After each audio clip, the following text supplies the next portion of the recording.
Bonjour à tous et bienvenue dans un nouvel épisode des Backstage de Julie. Je suis ravie de vous retrouver pour ce nouvel épisode. Nous allons parler lecture, mais pas que. Nous allons aussi parler réception. Bon, vous êtes prêts? Vous êtes bien installés? Alors c'est parti!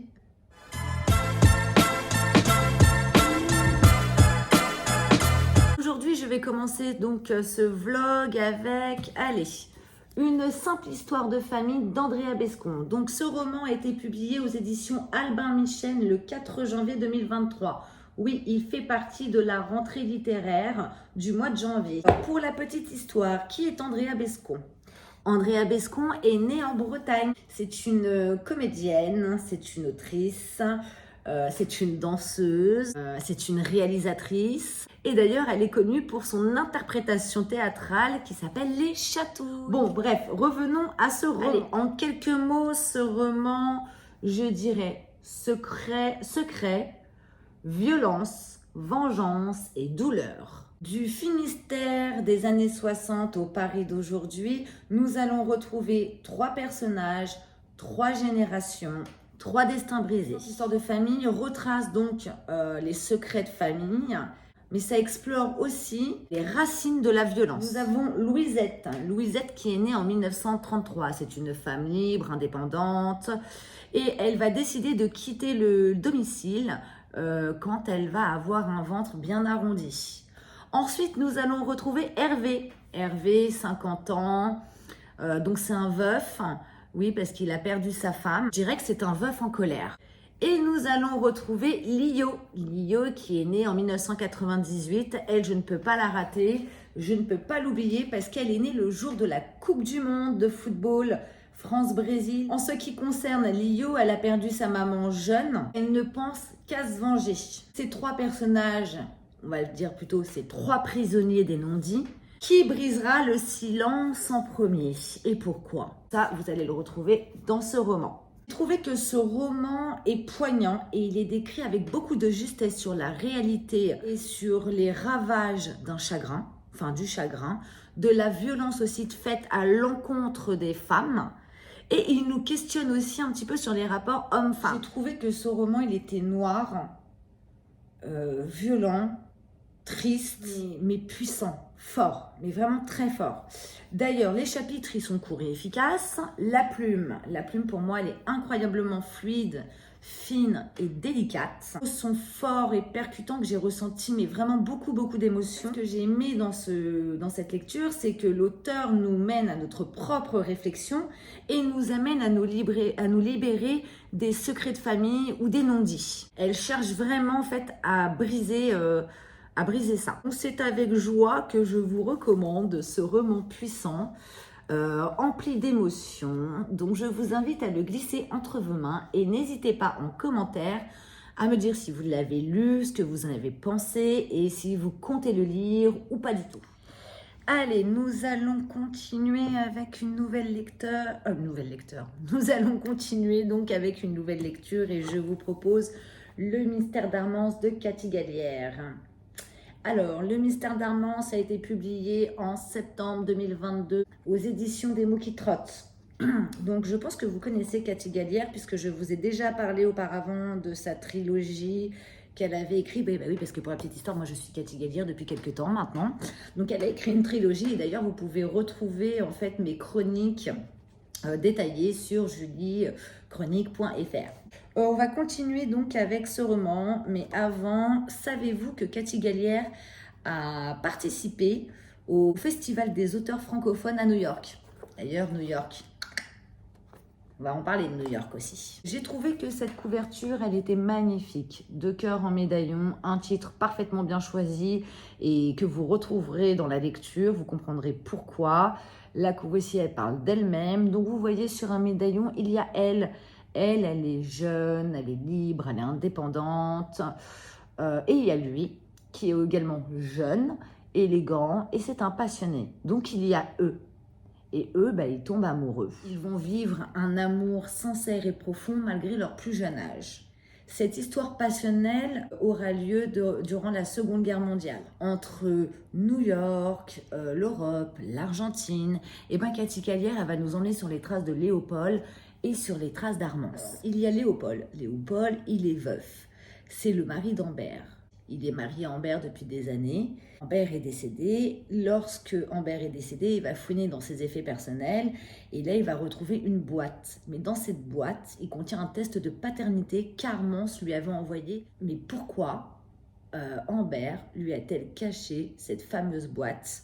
Et pourquoi ne lui avoir jamais dit tout simplement? Les secrets du passé vont ressurgir, la vérité va bouleverser nos protagonistes. Mais aussi dans ce roman, c'est que Cathy Callière s'appuie sur des faits historiques, ce qui rend cette lecture hyper prenante et intéressante. Et surtout, elle nous fait voyager entre le passé et le présent. Donc les chapitres, ils sont courts, on enchaîne les pages, la tension monte, le suspense est à son comble. Pour moi, ce roman, c'est une vraie chasse au trésor. Les pièces du puzzle s'emboîtent au fur et à mesure des pages et comment ça nous tient, nous, le lecteur, en haleine. Je trouve que, comme d'habitude, Cathy Callière maîtrise parfaitement bien son sujet.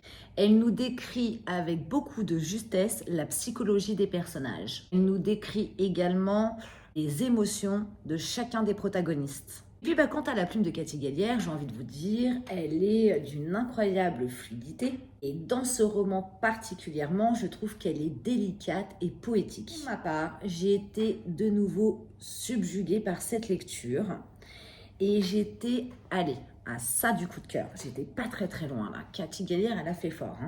Je ne suis pas prête d'oublier cette lecture. Je suis littéralement bluffée, mais vraiment bluffée par l'histoire, par la plume, par l'ensemble de ce livre. Et c'est pour ça qu'aujourd'hui, j'avais très envie de vous en parler et je vous recommande cette lecture. Allez, on continue ce vlog donc avec Mes nuits avec Emma B de Raffaella. C'est le deuxième roman de Raffaella dans lequel Léonore, une jeune femme du XXIe siècle, plonge dans la vie d'Emma Bovary. Présente Madame Bovary des temps modernes. Un petit mot quand même sur l'auteur. L'auteur, elle vient du nord de la France, issue d'une famille nombreuse et très heureuse. Elle est actuellement professeure, elle enseigne la littérature à des jeunes lycéens. Sa double culture à la fois française et portugaise, ainsi que ses voyages au pays de la Saudade, inspirent fortement ses écrits. Durant la crise sanitaire, donc le monde il est mis à l'arrêt, Léonore va décider de relire ses classiques littéraires. Pour cela, elle choisit Emma Bovary. Elle va s'endormir avec la lecture d'Emma Bovary sur son fauteuil, mais il va lui arriver quelque chose d'étrange. Elle va se réveiller en 1843, sur la place de Yonville-l'Abbaye, où c'est sa cousine Emma qui est venue la chercher. Au fil des pages, on va suivre son histoire, mais on va également suivre l'histoire d'Emma. Dans un style un petit peu tendance et actuel, c'est d'ailleurs ce qui fait tout le charme de cette lecture, Léonore, elle va se glisser dans cette nouvelle vie. Elle va croiser des protagonistes complètement hilarants et loufoques. Ce court roman, en fait, il se dévore. Il est déjà très court, comme vous pouvez le constater. Et j'ai complètement apprécié et adhéré à la plume de Raffaella. Je trouvais que cette lecture, elle était originale, drôle, pétillante, dans un registre complètement actuel, tendance et inattendu. J'ai trouvé également que ce roman était audacieux. Alors oui, audacieux puisque l'auteur en fait met en avant le changement d'époque, la culture, son enfance au Portugal. Il nous fait découvrir à travers ses écrits une héroïne attachante, le tout avec beaucoup d'humour. Quant à la plume, elle est subtile, elle est délicate, d'une fluidité incroyable puisque les pages se tournent, on n'a pas envie de le lâcher, d'où le pourquoi je vous le recommande de le lire d'une traite. C'est une lecture qui est rythmée et empli d'émotions. J'ai hâte d'avoir votre retour. Comme vous pouvez le constater, la couve, elle est sympa, il est court, il est drôle, il est efficace. Vous passerez franchement une superbe lecture. En tout cas, moi, pour ma part, j'ai passé un très bon moment. D'où le pourquoi je vous le recommande. Voilà. Allez, je continue cet épisode avec une nouvelle lecture. Cette nouvelle lecture, je vous propose Je cueillerai la vie et je te l'offrirai de Florence, au Florence Wells. Donc, c'est son premier roman à Florence. Un petit mot sur Florence. Alors, Florence, c'est une femme qui a fait ses études dans le scientifique. Elle travaille dans le marketing et la communication. Et pendant que le monde va s'arrêter, elle décide de jeter ses stylos et ses cartables et se consacrer à l'écriture. Et là, pour Florence, c'est une véritable révélation. Alors, ce qu'il faut savoir, c'est que ce premier roman est le gagnant d'un concours de l'édition 2021, Les Murmures littéraires. En quelques mots, je dirais que ce roman, il est sublime, sombre, profond et bouleversant. Ce court récit, c'est l'histoire de 5 femmes, 5 destins croisés. Et j'appellerais même pas ça 5 femmes, j'appellerais ça 5 guerrières. Elles luttent contre la mort, elles luttent contre l'insécurité, elles luttent contre la maladie, l'indifférence dans les banlieues. Et bah oui, parce que quand vous regardez bien la couverture, vous avez des bâtiments. Et effectivement, ces bâtiments, on appelle ça une cité. Cité, c'est là où règne la violence, l'insécurité, les injures sexistes, les appels intrusifs et également aussi les sifflets abusifs. Bah oui, dans une cité, les hommes nous sifflent comme des clébards, excuse-moi de l'expression, mais c'est un peu ça, hein. Enfin bon, bref. C'est l'endroit où vit Anna. Anna vit en cité depuis des années et des années, elle a vécu là-dedans. Anna, c'est également la femme d'un dealer, Brahim. Mais c'est aussi une maman, c'est la maman de Gabriel. Et Gabriel, elle l'aime et plus que tout au monde, son fils. Malheureusement, Anna est une victime violentée par la vie, j'ai envie de dire. Un soir, Anna a décidé de prendre une décision. Elle en a marre d'être sous cette emprise de Brahim et de la cité, etc. Donc, elle décide de le quitter. Mais quand elle lui annonce qu'elle quitte Brahim, ils sont dans une voiture et ils ont un accident. Est-ce qu'à votre avis, cet accident va tout changer? Eh bien, c'est dans ce roman, c'est dans ce court récit que vous aurez la réponse. Au fil des pages, nous allons y rencontrer donc d'autres protagonistes, puisque je vous ai parlé de 5 femmes. Donc, il y a Alex, la policière. Il y a Léa, l'infirmière, Marie qui travaille comme l'assistante sociale, et nous avons Marthe, un personnage mais attachant, incroyable, j'ai adoré Marthe pour la petite histoire, et Marthe malheureusement qui est sans domicile fixe. Et ces 5 femmes, elles sont bienveillantes, différentes et opposées. En revanche, elles ont toutes une histoire à nous raconter. Moi, ces 5 femmes, elles m'ont touchée en plein cœur, clairement. J'ai adoré. Ce sombre roman, il démarre donc sur l'accident, et nous allons donc suivre ces 5 femmes. Je dis un récit sombre, mais au fur et à mesure des pages, ce récit, il devient beau, lumineux, bienveillant. C'est empli d'humanité et d'espoir. Quant à la plume de Florence, pour moi, elle est sobre, elle est fine, elle est sensible, mélancolique, mais incroyablement belle. Mais vraiment, elle est très très jolie. Quant aux thématiques, les thèmes abordés, ils sont durs, ils sont vraiment poignants. Ce livre, il vous laissera pas indifférent. Le récit, il dénonce des sujets forts et d'actualité, avec des scènes violentes. Néanmoins, c'est dépeint de réalité. Florence, pour moi, ton premier roman est une réussite. C'est une ode à l'espoir, c'est rempli de tendresse, c'est empli d'humanité. J'ai juste un bémol à faire sur ce livre, c'est que j'ai pas trop accroché avec la couve, mais ça c'est à titre personnel. Et j'ai trouvé que c'était écrit en tout petit, vous voyez? Mais bon, ça c'est qu'un petit détail. En revanche, le contenu c'est une véritable pépite, alors n'hésitez pas, foncez, lisez Florence.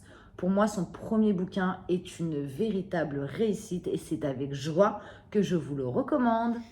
Pour finir ce vlog, je vais vous proposer donc mes réceptions ou ce que je me suis procuré ces derniers temps. Allez, je me suis procuré le roman de Valérie Bonneton. Vous connaissez Valérie Bonneton, fait pas ci, fait pas ça. Oui, c'est une comédienne et je l'adore cette femme. Enfin, j'adore cette actrice qui s'est lancée dans l'écriture. Donc, j'ai hâte de voir ce que ça donne. Ensuite, j'ai eu l'occasion de participer à un concours Instagram pendant les fêtes de Noël et je suis ravie de l'avoir gagné puisque j'ai gagné Comme un murmure de Swazig Leblanc. Elle, c'est pareil, c'est une auteure que je suis depuis ses débuts. J'aime beaucoup sa plume, c'est toujours envoûtant. Swazig, elle sait me transporter, donc j'ai qu'une hâte, c'est de lire Comme un murmure dans les prochains jours. J'ai également reçu le dernier roman de Nicolas Jaillet. Alors, j'aime beaucoup Nicolas Jaillet et je trouve que celui-ci, la couve, elle fait très littéraire. Et j'ai qu'une hâte, c'est de découvrir Fernanda. Voilà. Donc, il a l'air court. Je vous en reparle très vite dans un prochain vlog. Et j'ai également eu la chance de lire les épreuves non corrigées des mauvaises épouses de Zoé Brisby. Alors pour la petite info, moi je n'ai jamais lu Zoé Brisby. Je sais, honte à moi, mon Dieu, je ne l'ai pas lu avant. En revanche, j'ai lu celui-ci. Comment vous dire ?